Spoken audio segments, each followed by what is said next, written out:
Shalom. First and foremost, I want to give all praises, honor, and glory to Yahweh, Ba'ashem, Yahweh Shai, Ba'ashem, Rachai Kodash, and double honors to the apostles and the elders of Great Millstone. And I'll say peace and blessings to those for elect out there in the sword and sincerity and in truth. So in this quick lesson, I want to go into how Esau Edom is pretty much at the end of the road. He's at the end of his rulership. And this is one of the best feelings that, one may have to see their enemy fallen. And in our case, the nation of Israel, Esau Edom being the worst of the heathen, ruled over us, like the scriptures say, in anger. He ruled over us. He had that perpetual hatred, and through that hatred, he's done some horrible things to our people, man. Even when you go back to the time of slavery, the hardcore Islam, because we're still in slavery, of course, but I'm talking about like the hardcore bondage, the Negro era, the nigger era, where Esau Edom was just doing all manner of abominable things to our people. Now we're living at the point to where all that blood, all that wickedness is getting ready to be met with judgment. And even before, this time, you got to go back to the time of the Romans, all right? The ancient Romans, the ancient Greeks. Even when King David prophesied, in the book of Psalms, I want to say the 149, where he says, O daughter of Edom, pretty much when they had, let me see if I can find that, Lord willing. Esau got shit that he got to pay for going back to Cain, man, So, this is a time where Yahweh Ba'ashem Yahweh Shai is going to pour it all upon him. So I can get that scripture. Psalms 137. In verse 7, it says, Remember, O Lord, the children of Edom, and the day of Jerusalem, who said, Race it, even to the foundation thereof. Because when the Babylonians came in, Edom was there cheering them on. Edom helped them. And Yahweh Ba'ashem Yahweh Shai also addresses this in the book of Obadiah. It says, O daughter of Babylon, who art to be destroyed, right? Because America, which is the daughter of Babylon, is about to be destroyed. King David is prophesying this. It says, Happy shall he be that rewardeth thee as thou hast served us. Happy shall he be that taketh and dasheth thy little ones against the stones. And this was getting ready to happen to the nation of Edom, man. With everything you see going on right now with, Esau and his laws to protect himself, ain't gonna be none of that in the kingdom, man. All right? The tables are gonna turn in the kingdom of heaven. And Esau Edom is gonna be on the bottom. Ain't gonna be no white people, Ain't gonna be no black people in the kingdom, All this is social construct of Esau, man. We're going back to, how things were, in the ancient world, man. Where nations were called by their names and not these bywords that Esau put on everybody. But he himself gets a biblical identity, the JEWs, which that's not even his identity, It says, Sirach 25:7, there be 9 things which I have judged in mine heart to be happy, and the 10th I will utter with my tongue. A man that have joy of his children, and he that liveth to see the fall of his enemies, So it's a joy to see the fall of your enemies, man. That's one of the best feelings one can have. Pretty much, seeing that vengeance, because the scriptures talk about how Yahweh Ba'ashem Yahweh Shai will recompense, vengeance to them that trouble us. He said, vengeance is mine. So, let's go to this real quick. In the book of Genesis, because we know Cain is Esau in the reincarnation, So, we know everything that Esau has done to us as a nation. We know what he's put us through, and we're not supposed to, act on the anger that we have for the Edomites. We got to wait on the Lord. This is Genesis 4 and verse 14, and this after, he slew his brother Abel. It says, Behold, thou hast driven me out this day from the face of the earth, and from thy face shall I be hid. And I shall be a fugitive and a vagabond in the earth, and it shall come to pass that every one that findeth me shall slay me.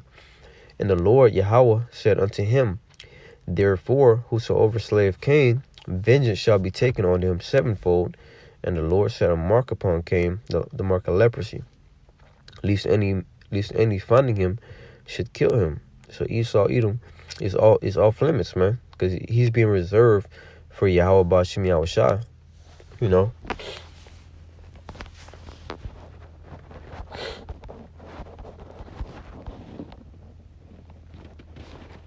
This is the book of Job 21 in verse 30. It says, I'm start from verse 29. It says, have you not asked them that go by the way, and do you not know their tokens, that the wicked is reserved to the day of destruction? They shall be brought forth to the day of wrath. And this was getting ready to happen to the nation of Edom. They're about to be brought forth to the day of wrath, man, because Yahweh Ba'ashem Yahushua is getting ready to shake the earth. In the book of Revelation, it says how the third part of men, were killed, man. Third part of men, because, you have three classifications of men. You got the sons of God, and then you got the sons of men, Sons of God today would be known as the Israelites. Salakia. Jake at the plantation, so I'm just looking out. All right, the sons of God would be known as the Israelites today. The sons of men would be known as the heathen nations. And the sons of the wicked would be the Edomites. Third part of men are the Edomites, and Yahweh Ba'ashem Yahushua is getting ready to touch these devils, man. They're at the end of the road. There's so much signs are coming out that they're done. They're just pumping out more propaganda, more BS, because they think that it's going to prolong their rulership, but really it's not, Verse 31 says, who shall declare his way to his face, and who shall repay him for what he have done? Yahweh Ba'ashem Yahushua. All right? Yet shall he be brought to the grave and shall remain in the tomb. The Lord's going to lay him down. He's going to stay down, man, because the remembrance of the Edomites is not going to be known, man. Just like the memory, like, let's say, for example, when you go through history, things that were done in the past, is still known today. Like Esau Edom has set forth his forefathers as heroes. It's known today. The memory lives on. So the memory of Esau being this noble, righteous people is going to be laid down for good, man. All that is going to the grave with him. When Yahweh Ba'ashem Yahushua take Babylon the Great out and do away with the Edomites, they're not going to be remembered no more. I believe there's another scripture that talks about how he shall perish away like his own dung.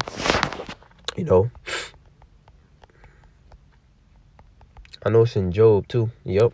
Job 20 and verse 7. I believe it was the same chapter. Let me see. No, it was the same chapter. It wasn't the same chapter. This is Job 20.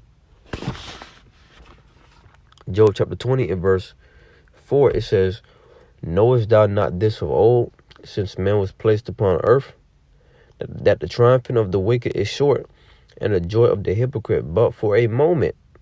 Because Esau's the hypocrite, and his joy is but for a moment, man. Because pretty much everything that he's accusing people of doing is what he's doing, man. He's destroying the earth, but laying the blame on everybody else. Hell, he done destroyed the earth, right? But blaming it on climate change. He's trying to restrict everybody, from from eating cows, meat, and all that stuff, going into global warming and shit. But yet he's on a private jet flying, So he's pretty much doing what he's saying. He's pretty much saying, doing what he's saying is destroying the earth. He's that hypocrite. Though his excellency mount up to the heavens, and his head reach unto the clouds, yet he shall perish forever like his own dung. They which have seen him shall say, where is he? Right? Because the Edomites are going to be done away with. When the Lord, deals with Esau, it's going to be like a bad dream, like a nightmare. When you having a nightmare, you trying to wake up, but you can't wake up. Like kind of like sleep paralysis. It is sleep paralysis when you in your sleep and you having a nightmare. It's like you can't wake up. It's just a bad dream, but it's like, damn, why can't I wake up? That's pretty much what we in right now. Like we're in captivity, you know, and as bad as it seems, you know, we really can't get out of it until the measure is fulfilled, until Yahweh shall return. All right. But when Yahweh shall do return and take this man out, you know, it's going to all feel like a bad dream, because the kingdom of heaven is going to be on a whole nother level. All right, than what we are right now. Because right now, the earth is in the lowest condition ever, you know. It says, verse 8, he shall fly away as a dream and shall not be found, yet he shall be chased away as a vision of the night. The eye also which saw him shall see him no more, neither shall his place any more behold him. He's going to be done, you know, he's going to be done away with. All right, and this part of, you know, seeing the fall of our enemies, man. Salakia. This is the book of Isaiah chapter 14 and verse 3. You know, and these scriptures, you know, is more so addressing the elite of Esau, but the rest of his nation follows. You know, like Isaiah 14, where it talks about Lucifer. That's talking about the elite. You know, those that are really oppressing us, man. All right, and then you got the low-level Edomites. You know, they think that they're better than us, because this is their kingdom, and that's cool. All right, but our kingdom is coming, you know, and you won't have that power no more. The scripture says that the Most High ruleth in the kingdom of men. Let me get that real quick. In the book of Daniel chapter 4 and verse 17. He ruleth in the kingdom of men, but giveth it to whosoever he will.